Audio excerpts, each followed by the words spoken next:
Cancer સર્જરીને લઈને અમુક ગેરમાન્યતાઓ હોય છે. રિલેટિવ્સ અને દર્દી અમુક સવાલો પૂછતા હોય છે. જે સવાલોની ગેરમાન્યતાઓ હું અહીંયા દૂર કરવા માંગુ છું. પહેલો સવાલ પૂછે છે કે સર, આ કેન્સરનું ઓપરેશન થઈ જશે તો મને કેન્સર પાછું તો નહીં આવે ને? તો એમાં હું ફક્ત એટલું કહીશ કે બોડી આપણું છે, અમારું કામ ફક્ત કેન્સરને રિમૂવ કરવાનું છે.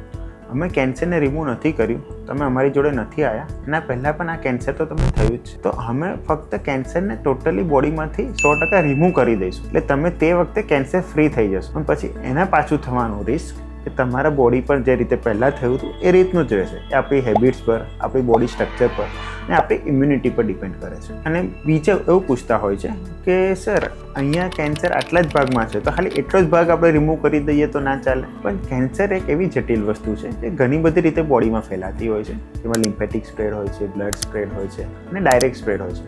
ડાયરેક્ટ સ્પ્રેડમાં જે માઇક્રોમેટાસ્ટેસિસ હોય, સૂક્ષ્મ કણો ચારે બાજુ થોડા ફેલાયેલા હોય છે. એટલે આપણે વગર માર્જિન લીધે, યુઝ્યુઅલી 1 સેન્ટીમીટરની માર્જિન લેતા હોઈએ છીએ.